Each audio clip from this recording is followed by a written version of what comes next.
necessarily know what those variables are. We don't necessarily know if each one of those reports accounted for them. And fall back to the deductive argument seems to me a little bit disingenuous. And the reason I say that is because deductive arguments themselves, although they might have valid structure, do not necessarily have sound premises, right? Right. Well, it's a scientific method. I agree. There's two components to it. There's a thesis. And by the way, sorry, I have to interrupt me. I have to apologize to both you, Matt, and everybody. We just live just a few minutes ago. Thank you for Equality Coalition for Bernie Sanders saying that he wasn't seeing things, because I did. It's only my second stream and I forgot to hit the start broadcast. So we're only just live now. My apologies for anyone. You've missed an awesome conversation, everybody. I'm so sorry. Yeah, so anyway, back to your point. Yeah, scientific method. There's two components. There's a thesis, a logical component, and then you test that against evidence, and arguments require both. I totally appreciate that.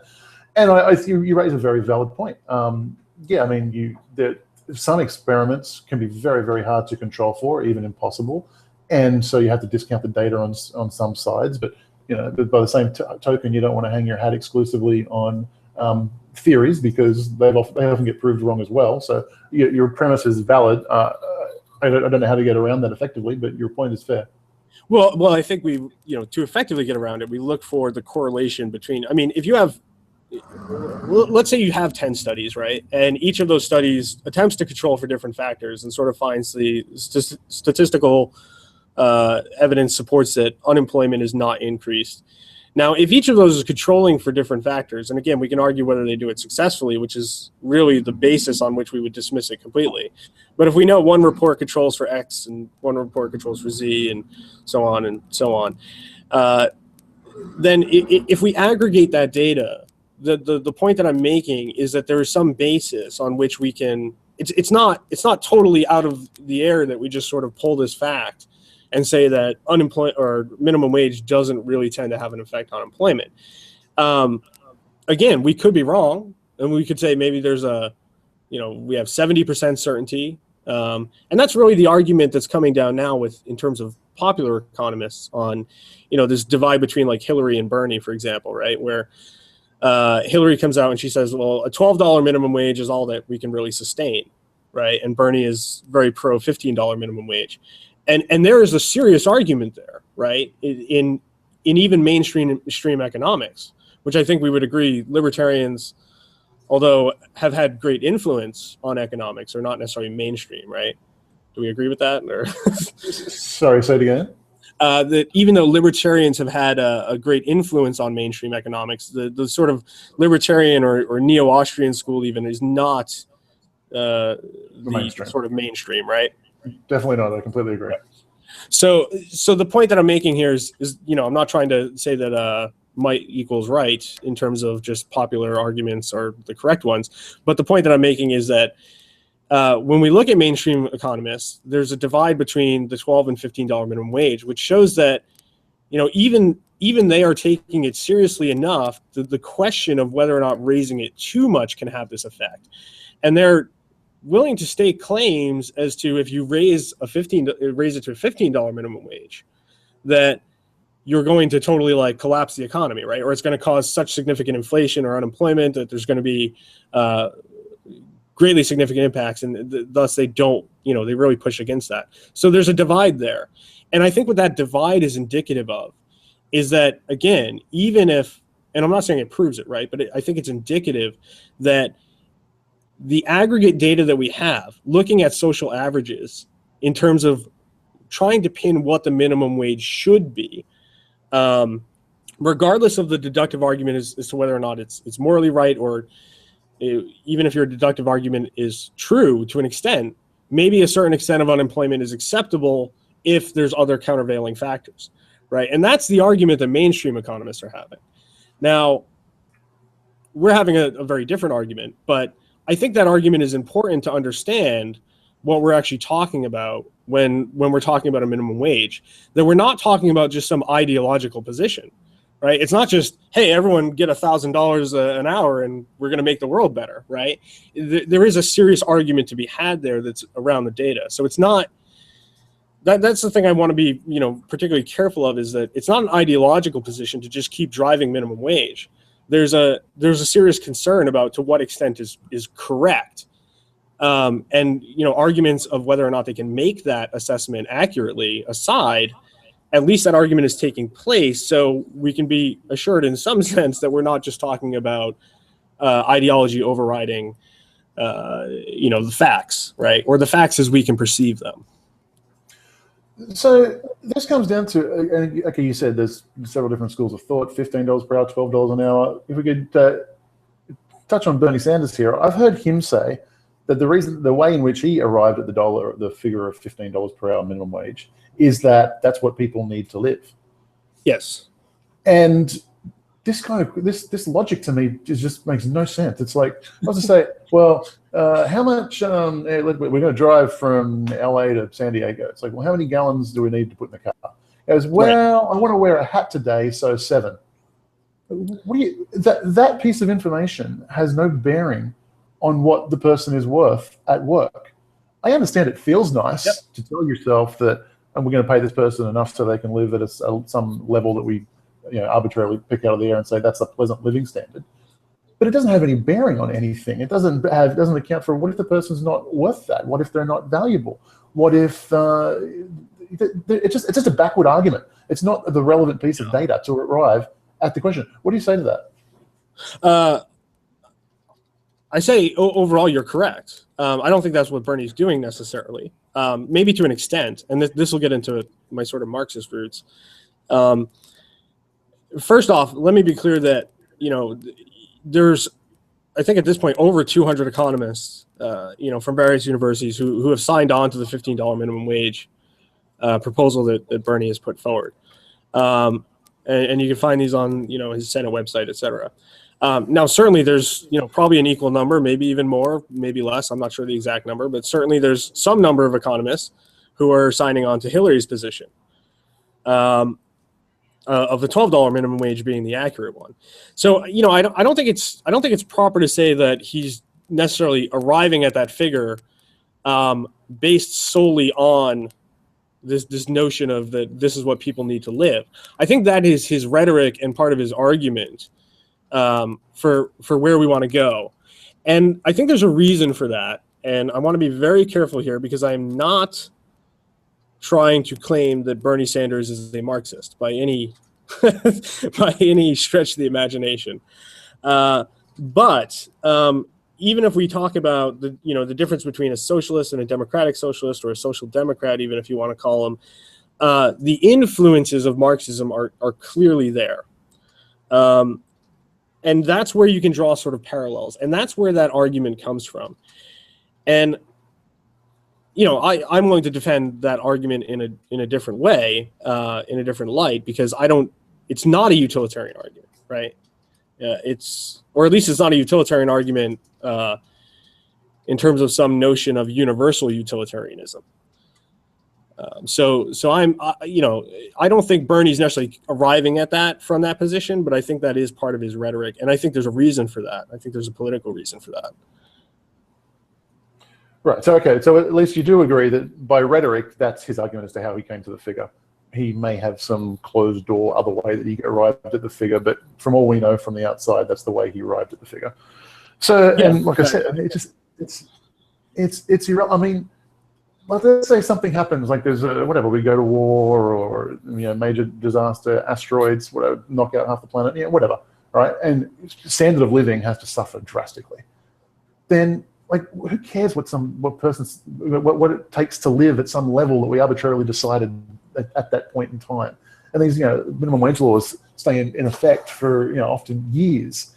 It's like there's no we've identified, before the stream started, everybody listening, we identify that these things are so fluid. It's just they change on a day-by-day basis, on a city-by-city basis, and on a person-by-person basis. These things are so fluid. And when you don't allow the pricing mechanism to work, when you don't allow price discovery of labor, then what you get is this issue of people being shut out of the market. And I asked the question before. I don't think it was answered. Maybe we'll have another round at it. But we talked about if somebody is not worth $15 an hour, then somebody can't employ them. You mentioned that the government has aggregate data and can look at, well, the average person is worth $15 per hour. So, okay. I can concede that. But the challenge is that everybody who's below the average, everybody whose ability to produce below that amount, it will get locked out of the labor market. Nobody can employ them. And what the minimum, the end we get to eventually, you don't think they'll get locked out of the market. If someone doesn't produce enough value for the employer that the wage they're demanding, you think they will still get employed?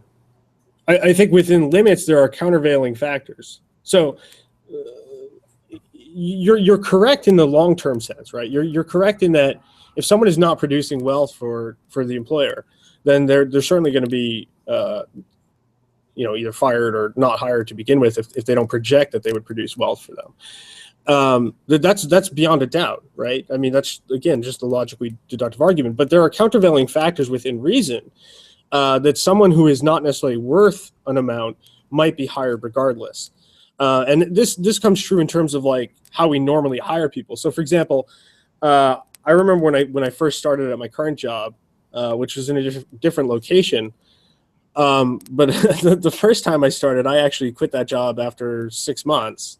I got rehired back there later, but basically because I had an opportunity to come out to California, which I really wanted to take that opportunity, and they didn't want to do remote working. So, I made the decision to quit. But it was actually stated in my exit interview that they were just starting to make money off me, right? And this is a point with respect to, now I'd been there 6 months, not a huge amount of time, but, a fair amount of time that, they have to look at it from a standpoint of training. Now I'm a highly skilled worker. I'm a web developer, right? So there's a level of skill that is inherent in the need, the ability to do web development. However, there's also the simple fact that whenever you enter into a place of employment, you don't necessarily know the specifics of that place of employment, how they particularly do things, right? So there's this training period that you go through. And depending on the job, that training period can vary. But I mean, even if you've worked a sort of retail job, just getting accustomed to it, a cashier, they might have a different payments point of sale system than what you had previously, et cetera. There's always a risk involved in terms of hiring someone, at which point you may hire them at a lower level, right? Or a lower value than what they're initially going to produce. And that's based on your projection that once you train them to a degree, right, that they will start producing more value.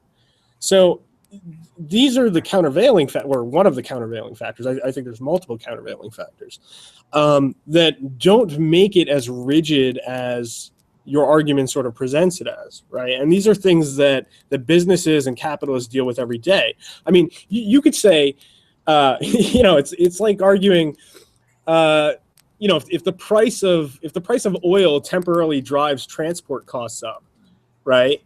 Over like, let's say a 6 month period, and that starts cutting into their profits, let's say to such a degree that their profits go into the red, and they're not making money. Well, they don't just close up shop and say, well, let's stop transporting stuff because we're not making money off the transport aspect. They need to transport in order to carry on their business, right? So they take that hit temporarily in order to project value into the future.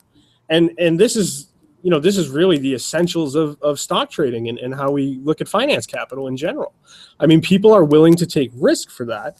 And the notion that they wouldn't take risk on a worker is in my opinion, fallacious. No, I completely agree. Just on the other side of that door, I've got a handful of web developers, and I agree with you. It takes months and months for me to get them up to speed and to actually be providing value.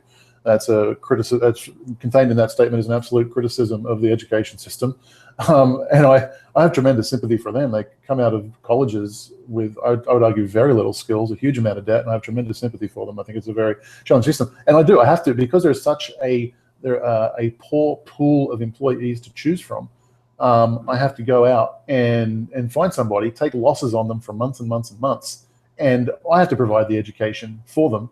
Where I would argue that government-run colleges and government-run high schools have completely failed them.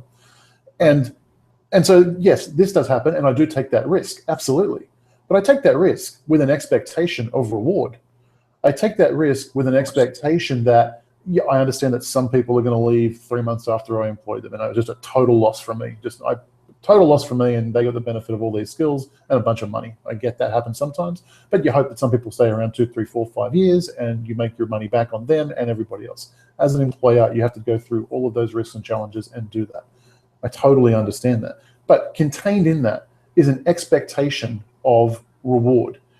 Now, what you're doing is you're outsourcing the cost of their education onto the employer. Now, you probably took a large chunk of the money for their government-run education from the employer anyway through all their taxes. Then, when the government failed at that, they hand it back to us and say, we got to pay him again at this wage. Now, the challenge is, my ability to take a risk and my ability to provide further education at a loss to me, to more and more people, is hampered by the degree to which the federal minimum wage forces me to pay for them. If I can pay them less, I can take on more people and train them. So again, you just through that simple deductive reasoning, how that cost shows up in I just can't employ the person. You're right. Maybe employment levels don't drop because I'm so desperate for workers, I actually do have to employ somebody. But maybe I don't employ as many of them. Maybe these costs get passed on to the consumers and all these kinds of things. But the money has to come from somewhere. And I think when you sever cause and effect, when you take away the fact that this person who has not had value for money for their education so far, and now you sever the cause and effect of that, so well, no matter how poorly educated you are, this person has to employ you for this amount. You encourage them to make bad decisions. And I think the vast majority of people should voluntarily not go to college. I think it's a virtually complete waste of time at this point. But people are still doing it in absolute droves in higher numbers than ever before. And I would argue that the reason they're making those bad decisions is because the pricing mechanism has been destroyed, and that you don't get to see that, you know what, the non-college grad, their wages are actually quite similar to the post-college grad, and all that huge amount of debt that they're taking on is actually not worth it. But the pricing mechanism has been destroyed, and people can't see that data, so they continue making bad decisions and burying themselves in debt for a piece of paper that adds very little value to them in the workplace.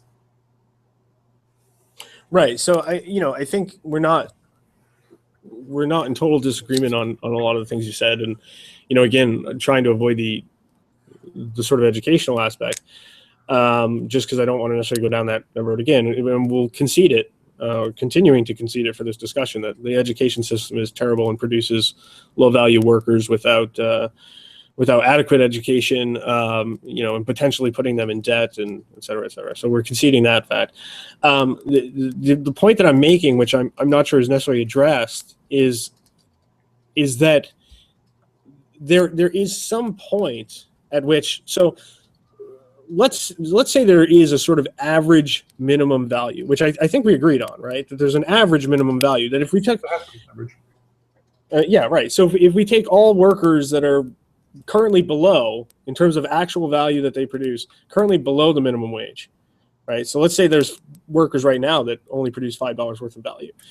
So there's workers that are currently below that, and there's also currently workers that are above that a little bit that are also employed at minimum wage. They could probably produce more value, and this goes with supply and demand, right? I mean, if we have a large reserve of workers, there's sometimes people are overskilled for jobs. They have a lot more that they could be doing and producing a lot more value.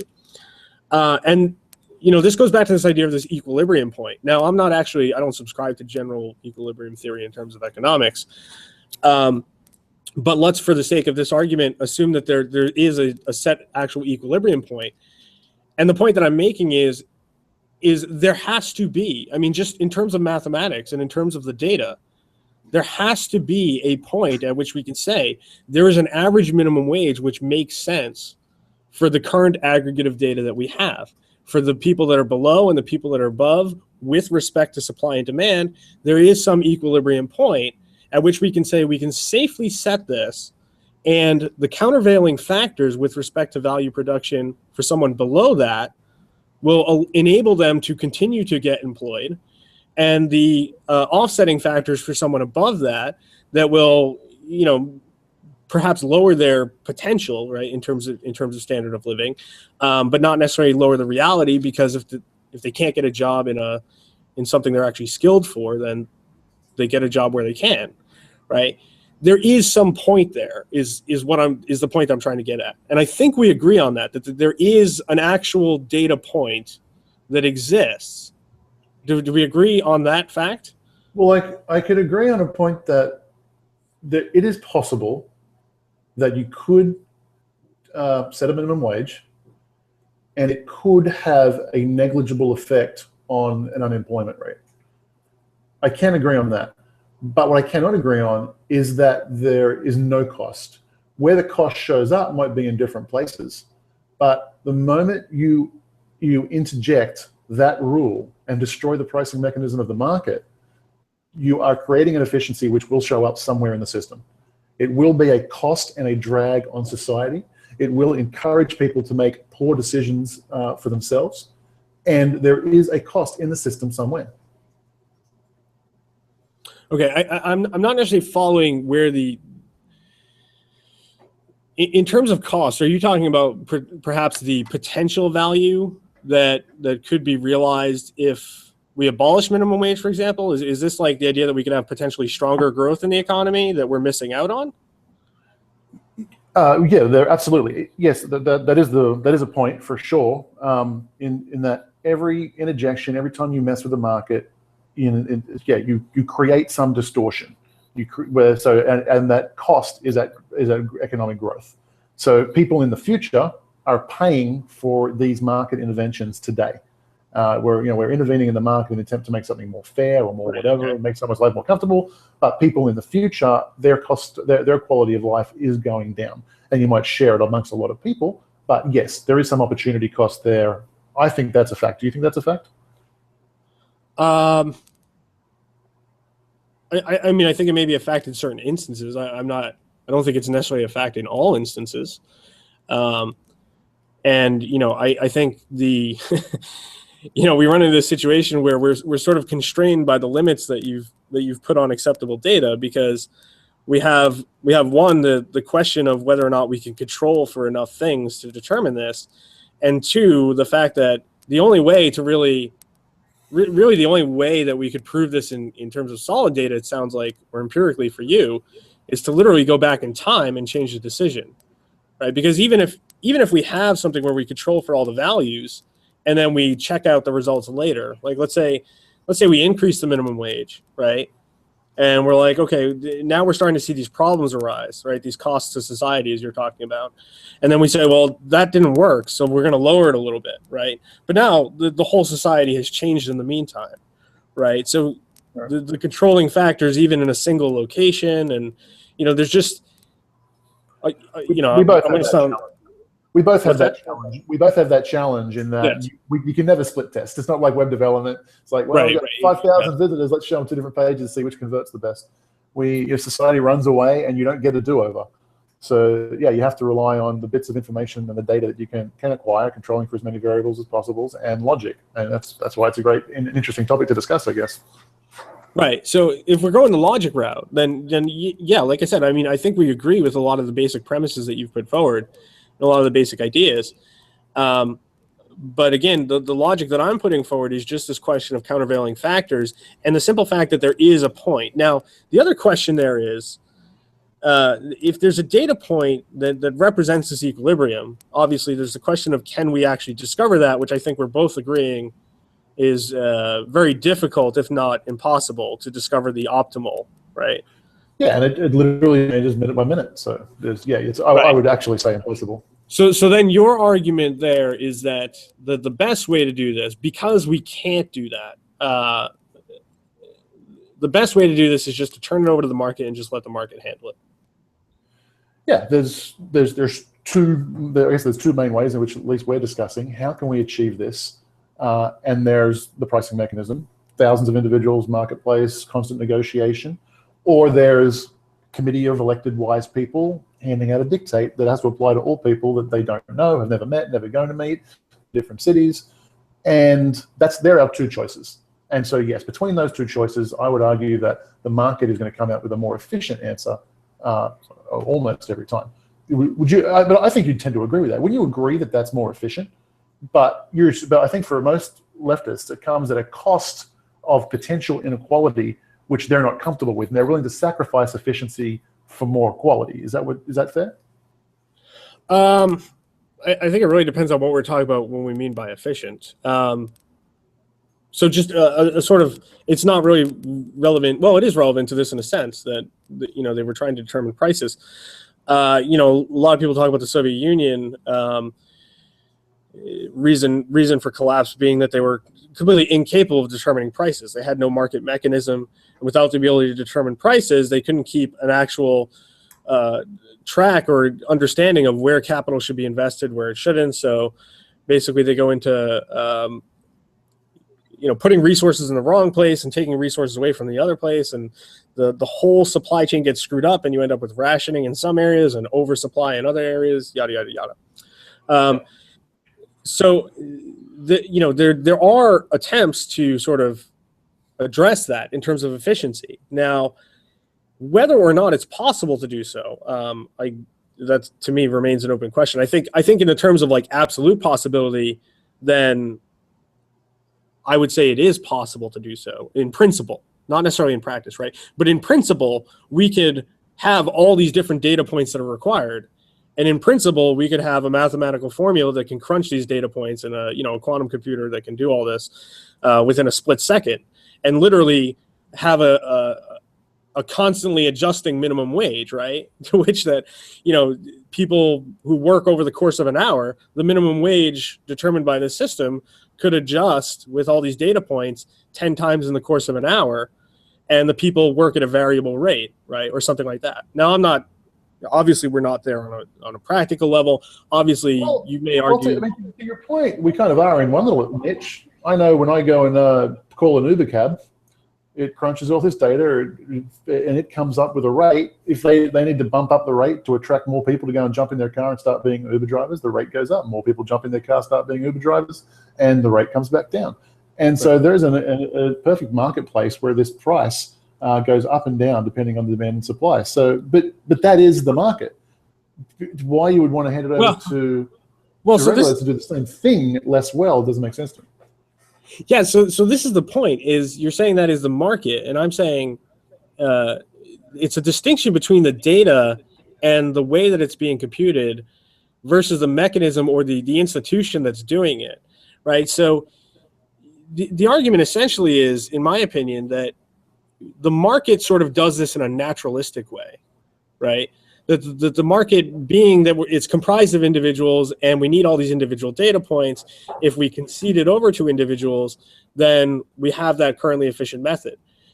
But there's nothing that says we shouldn't be able to, or there's nothing that would really prevent us, given enough data, and in the case of this Uber example, where the data is sort of inherent to their business model, right? There's nothing that really prevents them from crunching those numbers and coming up with that. Now, that's no longer relying. I mean, it's relying in a sense that, the consumer still has to agree, right, to the price. So they're going to crunch their numbers and come up with a price. I'm assuming, however, the cab driver is not. Is the cab driver able to deviate from that price? No, the Uber driver is not able to deviate. Right. So if there's no position for the sorry, in the same respect, the passenger is not able to deviate.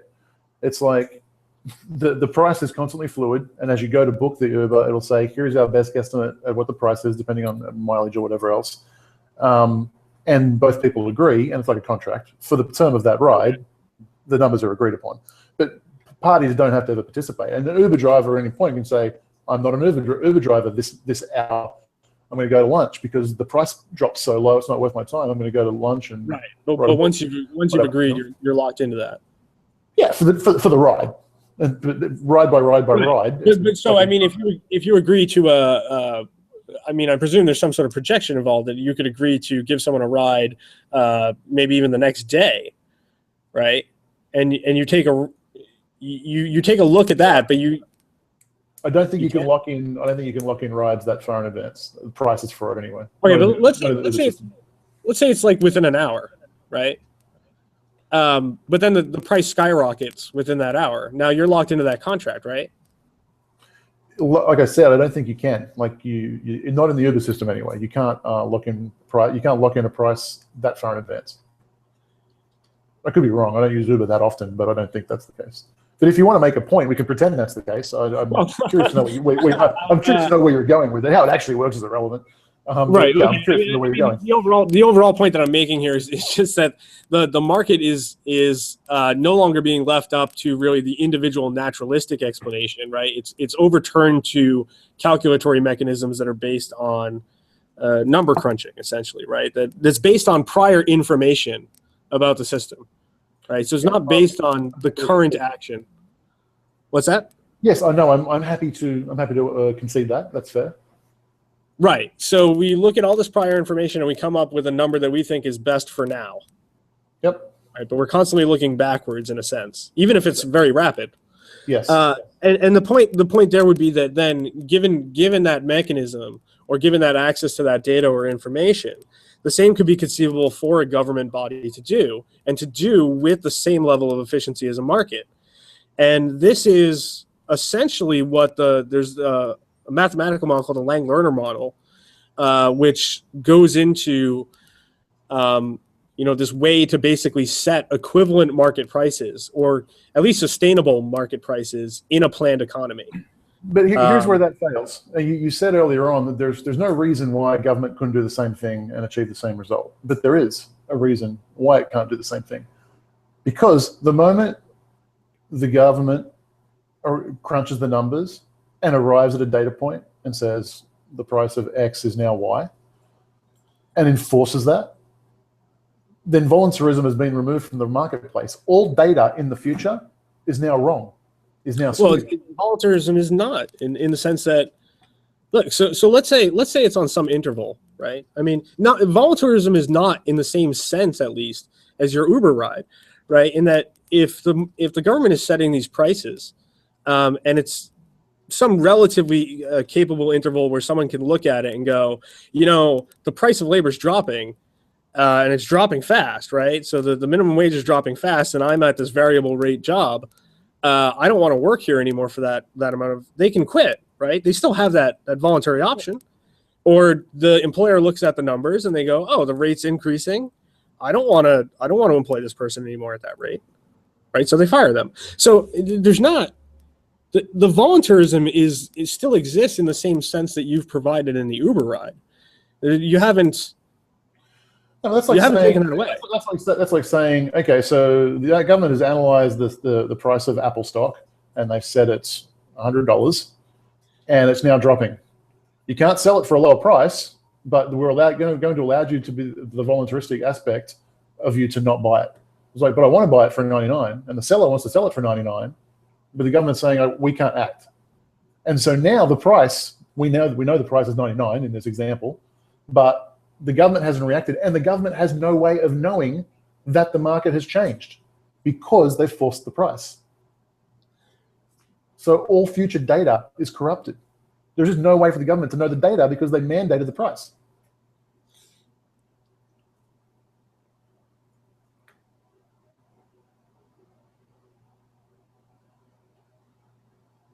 Still with me? Yeah, no, I'm just thinking about what you're saying. I think I will concede that insofar as the past prices may affect future prices, and we need a mechanism to actually change those in order for newer prices to arise. So I would concede that on the point that I believe you're making. But again, I don't know where. I think the problem that I have with it is that there's still, in some theory or in principle, a capable model of this. And that, again, goes back to the Lang-Lerner model, which is sort of the example, or a capable mechanism. So let me sort of describe that a little bit. The Lang-Lerner model basically posited that you could introduce random fluctuations, right, and essentially create sustainable supply-demand curves and understand what pricing should be. Now, I'm not skilled enough or mathematically intelligent enough to defend the Lang-Lerner model. But the understanding that I have of it is that this is pretty commonly accepted as an alternative mechanism for determining viable price systems, right? Because what you're given is even though you've introduced randomness as the change, but you're given the feedback mechanism of whether or not people agree to the contract, right? So you go slightly higher for one guy, slightly lower, and then the question is, do they agree to the contract? And if they agree to the contract, then you now have a better understanding of what direction the price should be going. Okay, and if they don't, you're just replicating the market. So if they don't agree with the contract, you need to know which one doesn't agree, right? And then you can say, well, okay, the person who was buying doesn't agree, so we have to lower the price, and then the price lowers. Does the price lower or does the price not lower? The price does lower. You have to work again based on aggregates, right? So I mean, this is when we talk aggregate and equilibrium pricing, right? That if we have a supply demand curve, there's going to be certain people who buy at that price point, right? But there's still going to be certain people who consider that too high, so they don't enter the contract, they don't purchase, right? And there's other people who are going to consider that too low and try and really buy up a lot of it, right? So the point of introducing randomness is to replace the question of human decision or human sort of negotiation, right? Sort of, or what you would call subjective valuation, right? That they would, instead of having subjective valuation, we're going to just use random data points to introduce potentially variable valuation. And in doing so, we can aggregate based on the same mechanism the market uses, because we know who agrees or how many people agree to the higher value, how many people agree to the lower value, et cetera, so we can still determine an equilibrium pricing point. And then the price adjusts. I don't understand to what end? Why are you doing this? As opposed to free markets, what are we achieving? I don't think we're necessarily achieving. Well, this goes back to the argument you were talking about earlier. We're not necessarily achieving anything. We're basically replicating the market, right? And in replicating the market, the question is then, can we replicate the market and find a minimum wage? Even if we don't enforce that, or if we enforce that minimum wage at periodic intervals, can we replicate a market independent and enforce it to such a degree that we're going to say, at this level, if the market drops below this level, then we're concerned more with the moral or consequential or sort of higher level consequences that are coming on down the line, or that we predict will come on down the line based on this. So it's not necessarily that there's a set minimum wage of $15, right? There's maybe a variable minimum wage between $7.25 and $20, right? Or something like that. And the $7.25 is the point at which we project the consequences of not having a minimum wage are more dire than the consequences of increasing or having a set minimum wage. So, but that changes the next minute and the next minute and the next minute. Whatever calculation numbers you use to acquire that figure, it changes constantly. Right, but the point is you can determine when there's going to be what you called earlier at a cost. You said, or the efficiency cost, right? There's some cost to society that occurs, right? So if we can also understand what that cost is, if we can know what that cost is, then we can know the limits of this range. Now, I'm not. I mean, this is kind of irrelevant to, I think this discussion overall, because I'm not proposing this. It's not my argument. I'm just sort of playing the devil's advocate and sort of going through the motions of how we would determine this. The overall point that I'm trying to make, or the point that I'm trying to defend, is that there is, I think, data points at which we can say we don't necessarily know those data points. We don't necessarily have the methods to come up with them, but there are data points where we can say the cost that you're talking about, that future cost, is higher or lower than the cost we suffer by setting a minimum wage. And if we do that and we know the ranges of that, then we can set an efficient minimum wage that reduces suffering overall.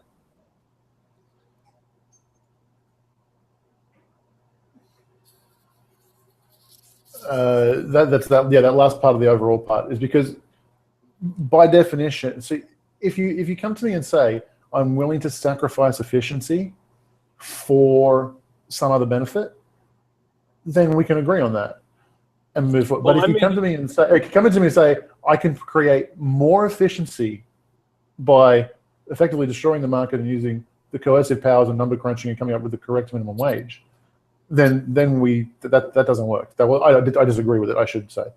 But I don't think you disagree with me. No, I do disagree with you on that. So I think what I'm saying is, when you're talking about efficiency, you're talking about a potential future cost, right? Or some other societal cost. Well, literally, it takes into account everything. Everything possibly imaginable takes into account everything. That's what I call it. There's no, everything is properly valued. That doesn't make any sense. Like in any given interaction, for me, it's like, should I employ this person? Should I not employ this person? How much should I employ this person? To the best of my ability, with everything that I understand about my situation, I come up with a price that I'm willing to pay. On the other side, the person is with all of the information that he has, he comes up with a price he's willing to accept for the labor. Right. Now, and it's in that individual situation, there is nobody who could possibly know more about our situation than the two individuals involved. So we have to come up with the most efficient system that is most efficient for us. And the person over there will be more... That's not necessarily true, right? The notion that the only person that can know about all these variables or know most of these variables is you is not necessarily true. I mean, there is potential to say that we can know more about the variables of an economy in total that would be relevant to you had you known them, right? So if you know something's going to happen or something is likely to happen 6 months down the line that's going to affect your value in some adverse way, right? Now, unless you're crunching numbers as quickly as the computer and unless you have models as accurate as the computer, then you might have made a different decision had you had those models.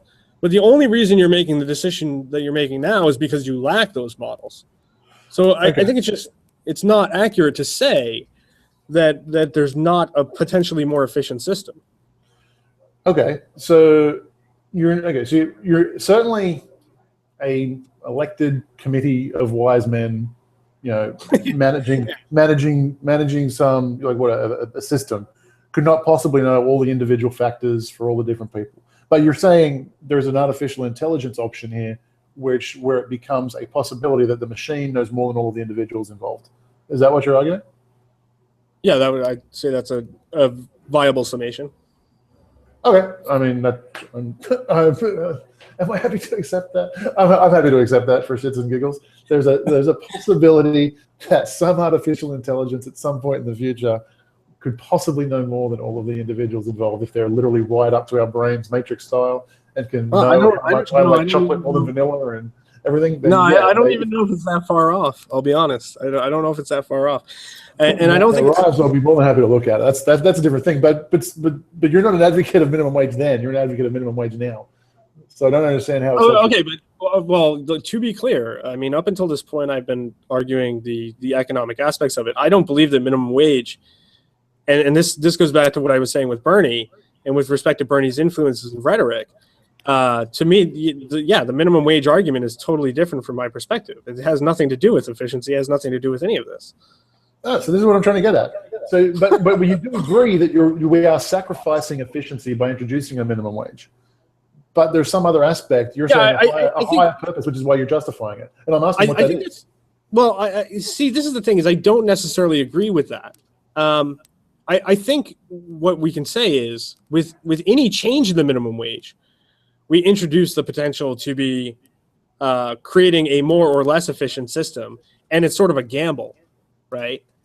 So I don't say that we're necessarily introducing an efficiency. Rather, I think we're risking an efficiency. Now, I believe there's inefficiencies in the market itself that the minimum wage can act as countervailing force. So in terms of, could you be correcting for things that the market is failing and not producing efficiently or not doing efficiently? A lot of this comes down to what you understand efficiency to mean, right? I mean, I think efficiency without ends is one of those things that we could probably argue different ways on. That, to me, efficiency without ends doesn't make sense. We say something is efficient for a purpose, right? Well, it gets the highest product for a given input. That's my definition of efficiency. Given all the labor in the world, given all the human capacity, given all the raw materials, given everything, efficiency is right. what produces. So I don't agree that the market is the most efficient method of doing that. Okay, so now I'm confused because you agreed. So you thought there'd be some artificial intelligence component that maybe in the future could do it more efficiently, but now you're also saying that a committee of wise people today, with the current level of knowledge, can know more than all the market participants combined. No, I think that's a false dichotomy. Okay. I think to say the option is either artificial intelligence that crunches all the numbers and calculates it, and to be clear, I'm talking about the market as a whole. So on the particular issue of figuring out a minimum wage or something like that and all the relevant factors that fall into that, I don't think those are the only issues that we have to look at with respect to the market. That is to say that I think the inefficiency that is introduced by a market system comes from other aspects of the market system and affects the market system as a whole. So that's where I would say that, right, I think it's a false dichotomy that it's either this perfectly awesome machine that does all the calculations versus Council of Wise Men, which we both know means people who don't know what the hell they're talking about. And the middle ground right now is, in my opinion, like the way that the system currently works is that it's not really, I think the Council of Wise Men is, again, inaccurate, right? The way that it works right now is that people do studies into this and people do try to determine what this is. And again, we can argue the accuracy or their ability to do that. But I don't think that we can say one way or the other. Like, I don't think either one of us has the empirical evidence to say one way or the other that, and again, unless we can go back in time, it may not even be possible, right? So there's a potential, and this is what I'm saying, is there's a risk. When you set a minimum wage, there's a risk involvement that did we get these calculations to produce more efficiency, to decrease efficiency? Are we going to see no changes in efficiency, et cetera? Right? I don't think it's one way or the other necessarily. Okay, I would think most, whatever. I would think most economists would agree that they're sacrificing efficiency for the sake of creating a more equitable outcome or for some other higher purpose. It's like I would choose equality over efficiency, and I can understand that argument. But I've never really heard this. You're saying it's actually more efficient than the market. No, I'm not saying it's more efficient. I'm saying we don't know the level of efficiency, and it may be impossible for us to calculate. We don't know the effect it's going to have on efficiency. And to determine the effect on efficiency, we'd have to have a time machine, right? To determine it, like, absolutely. To understand the proof, we'd have to be able to do the A/B testing, right? Right. Like, if we're going to know 100% empirically which system introduced more or less efficiency, we need the A/B test. We can't do that.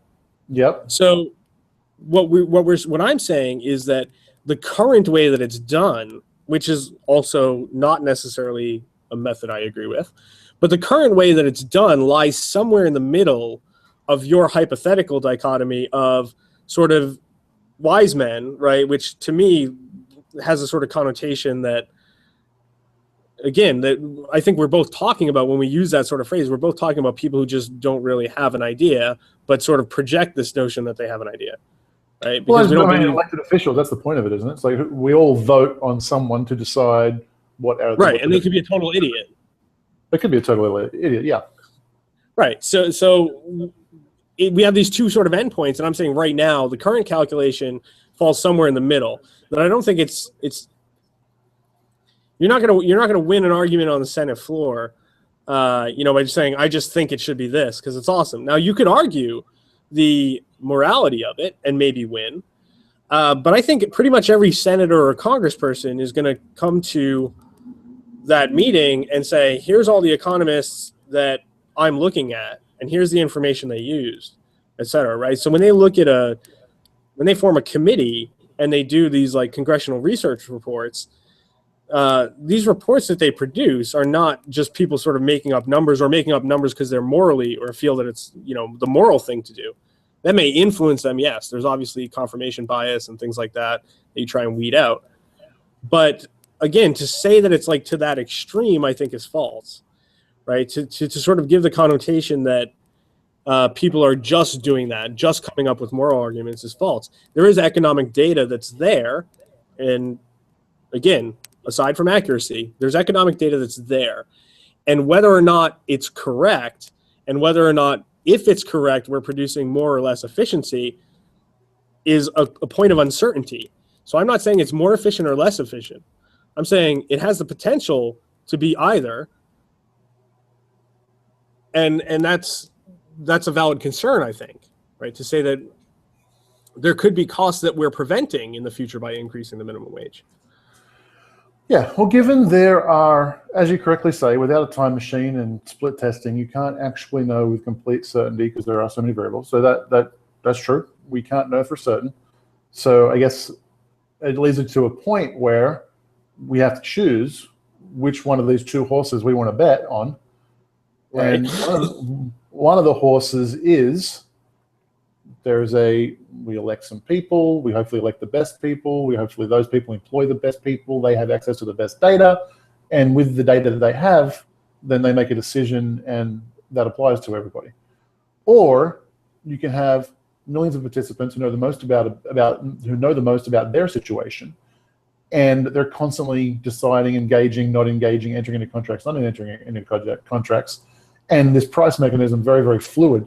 So between those two horses that we got to bet on, I think it's pretty obvious. Obviously, you think it's pretty obvious the other way. But, well, yeah. So right. So we disagree on what we think is the obvious answer. But the point I would make is that, in agreeing that we both don't really know, without the A/B test, right? We don't have the empirical data to show one way or the other. And the simple fact of that is, to me, the reason why the efficiency argument is not a reasonable argument. I mean, that's the same reason you can make efficiency arguments all day long for capitalism. I mean, Marx himself made efficiency arguments for capitalism. And the efficiency arguments for capitalism are not the core problem for Marx. It comes down to that question of the moral and the political, right? So that's why I think, right, we're going to have to agree to disagree on. Well, that's why that's why I don't get it. It's like, so you disagree with Marx in that you're saying the market is not necessarily more efficient. Sounds like Marx conceded that, but he had other issues. No, Marx's view would be that the market is variable, has a variable rate of efficiency, essentially, right? That the market can be more efficient or less efficient, and that depends on a whole host of formula and values and value inputs. And his argument for boom and bust is that, and again, to be clear, just because I know I said this at the beginning, I don't think Bernie's a Marxist, and I don't think he necessarily subscribes to this, although I think there's certainly influence in his views. That said, the variable rate of efficiency comes into the question of the boom and bust cycle, right? I mean, it seems so obvious that we could just say, well, sometimes the market's really efficient, and then other times it's not efficient. Now, your argument would be, well, I don't want to put words in your mouth, but generally, the libertarian argument is that all inefficiencies introduced are due to government intervention. That if you take away the government intervention, that the boom and bust cycle, I don't know if you would say it would disappear, but you'd say it probably would dissipate. Right? Is that the case? Sorry, if you took away government intervention. If you took away government intervention, would you say that the boom and bust cycle would no longer exist, or would dissipate, or? Dissipate. I wouldn't go so far as to no longer exist. Because it can be caused by weather patterns or anything. So yeah, no, right. it would dissipate. It would dissipate. Yeah. Right. So then we can examine that from a data perspective, and I would say from a data perspective that's incorrect as well. The depth of recessions early on in the I mean, would you agree with the general statement that government intervention in the market has been increasing, generally, like trending upwards over the course of the past 200 years? Yeah, 200 years? Yes, I would agree with that. Okay, so we have 200 years of government intervention trending upward. Yet, when we look to the beginning of the 19th century, through just about, I don't want to say all the way, it's actually beyond the Great Depression, but really up until around, I think, the 1950s or 60s, the depth of recessions that we saw, and a lot of people attribute this to gold standard and things of that nature. The depth of recessions that we saw was way more incredible than what we see under the sort of modern, highly regulated capitalism that we talk about from 1950s onwards, right? And or even going back to 1930s, I would argue that the war played a significant role in making it very difficult to determine what the effects were of what policies. But if we say, okay, we're clear after the 1950s of this sort of war variable, right? And in the 1950s moving onwards, the depth of recessions is just drastically reduced compared to prior. I would agree with that.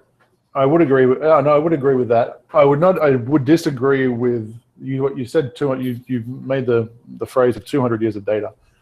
I think in the 1800s there was significantly less market intervention, and I think that was the debt of recessions, etc.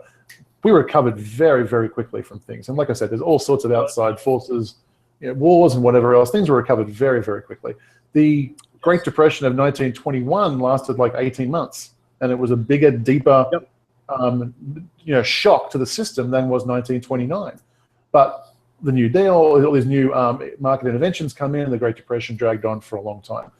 Now, we get it. I mean, this is like big topics that we're never in the world going to come to a consensus on. But I would say that the band-aids of the last 30, 40 years that they've been putting on the economy, there's a lot of built-up energy in the economy that is in a similar way to Greece, in a similar way to Venezuela. They managed to band-aid over it for a long time, and when these band-aids break, there's going to be some real nightmarish scenario coming very, very soon to the Western world. And so we are in a little arbitrary time zones where, like, I'd say we're looking at a point where we're just before a very nasty storm, which will kind of hurt that trend that you're talking about. Yeah, you sound like a Marxist now. Well, here's the thing.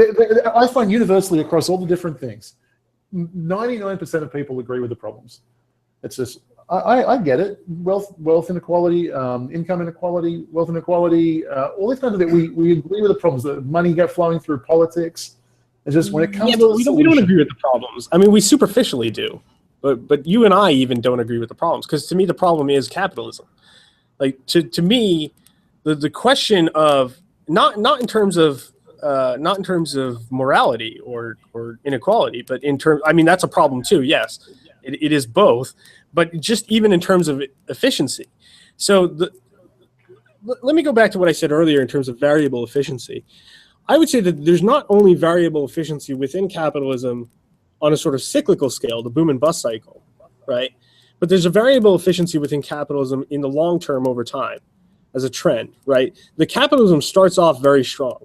And this is Marx's general argument for sort of all historical epochs, right? Is that at some point in history, the new system that arises to replace the old, so when capitalism arose and replaced feudalism, it arises because it is a progressive system, right? It arises because it has the capacity to outstripe the previous system to such a degree. And capitalism is like the supreme example of this, because it totally destroyed and obliterated the backwardsness of feudal societies, right? And then it spread globally at an extreme rate. It's the most rapidly growing and producing system that we've seen in history.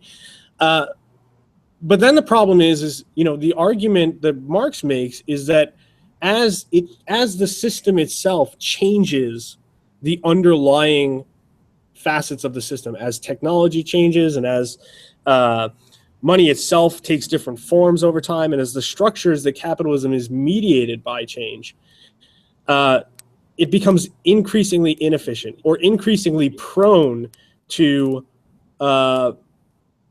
boom and bust cycles or drastic changes in efficiency, right? It becomes increasingly chaotic, and thus it is no longer suitable as a system to organize society by. That's Marx's essential argument. Now, obviously we'll disagree with this, but the point that I'm making is we disagree on the problem itself. For me, the problem is capitalism at this stage in history, right? That's not true necessarily in 1900, right? But at this stage in history, it is the problem.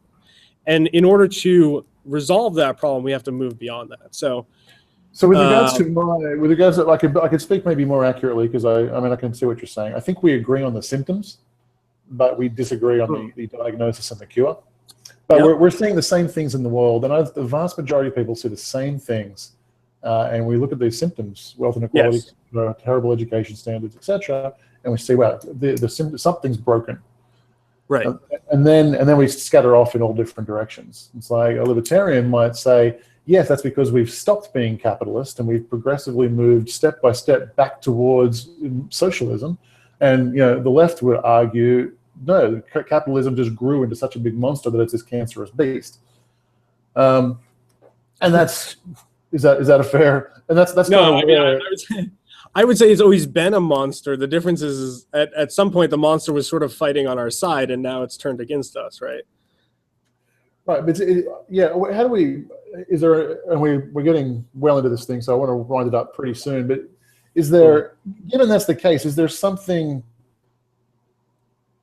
I mean, you would agree that I think compared to 100 years ago, we are a lot less free. There's far more regulation, far more government intervention into the markets.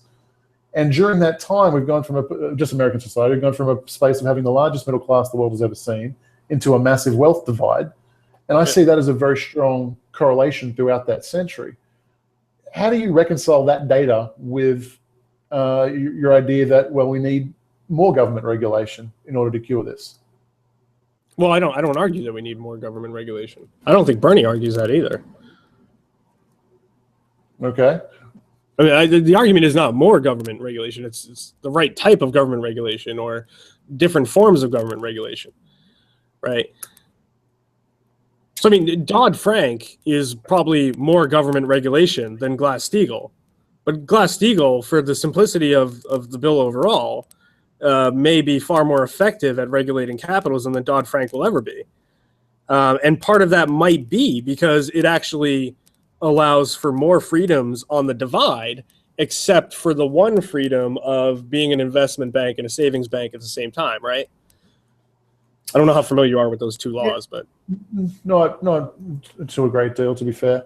Let me ask you this: given that, I mean, the fight is, do we empower government to enter into the market in more places or less places? And we have been progressing towards more and more interventions.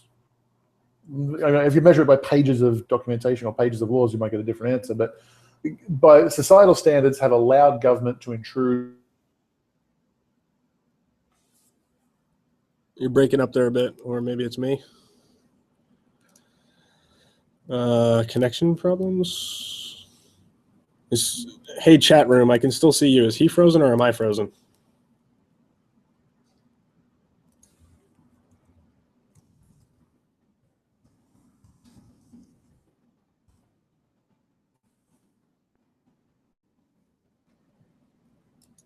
And now he dropped off.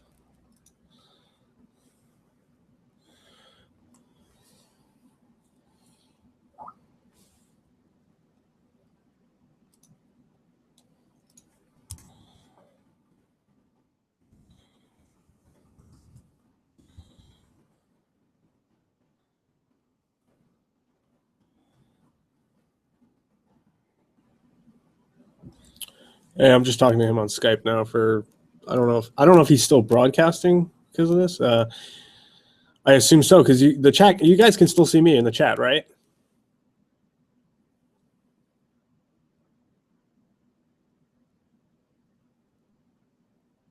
Any chat response?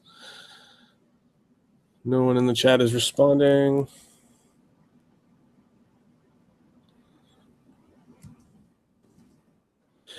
I don't know if he's coming back or not. Right. Okay. I'm in contact with him on Skype, so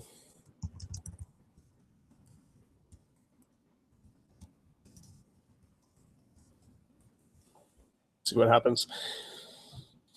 Well, now I will use this time that has been afforded to me as the sole proprietor now of this stream to indoctrinate you all.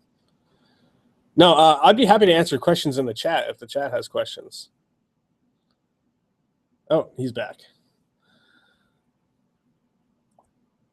I can see you, but I can't hear you.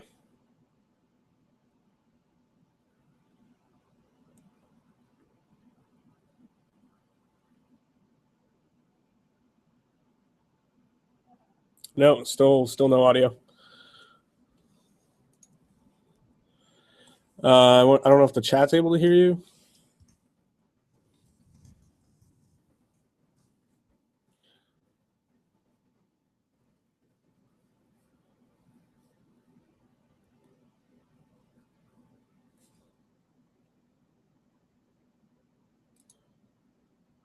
Yeah, so he's just asked me to close it out, which I'm fine doing. So yeah, I don't want to put words in your mouth, so I'm not going to try and summarize even what you said. I think people can go back and watch the video. Overall, I think, to me, this was an interesting conversation. I think it was maybe more interesting even than the conversation the other day. And we've highlighted, I think, some points of disagreement and also some points of agreement in capitalism, or in terms of economics of capitalism, but also just in terms of, I think, the political and sort of moral path that we're on in terms of how we deal with those. And I think you're right in the summary. The one thing I will quote you on, I guess, is the summation that we all recognize the symptoms. To me, the symptoms are really self-evident to almost anyone, right? And I think right before you left, the question was, how do I sort of deal with the overall trend with respect to government interventions and the question of those symptoms that are arising. And really, I think, the solution for me, which may come as a sort of surprise or a shock because we didn't really go over it, is really just a matter of, one, the question of what socialism is, which I do not view as government intervention. I view it in a more traditionalist Marxist sense, not really the Leninist sense. And we all have our different solutions to that. And I think we could sort of debate the back and forth of which one of those solutions will work or not work, or work best or not work best. So I think, initially what I would want to say, or in closing what I would want to say, is I think the important part is to continue having these sort of discussions, continue having these sort of debates. And to me, that is the essential role that government plays in our society. Is it plays a role of mediating that discussion, or could play, I should say. Right now, I think it probably exacerbates problems, but can play that role. And I think that's where Bernie stands. So, to sort of close this on the point of Bernie is, I think that's how Bernie sees the function of government, not so much as just a pure regulatory force, but as, the point of the bully pulpit, right? The people elect a leader, and that leader's able to then sort of carry that discussion that those people wanted to see in the greater question. So I think even if we agree that government is incapable of doing a lot of regulation, or can cause problems in over-regulating, or could cause potentially problems in under-regulating, which we may not agree on. But even if we don't agree on that, I think we can agree that the institution of government, in the sense of a sort of national discussion forum, a point where the representatives of people are able to carry on discussions on behalf of those people, I think we can maybe recognize some of the value in that, because we can't all be having these conversations day in and day out. So that's where I'll leave it. I appreciate the conversation. I'd be happy to have more conversation in the future. So just let me know.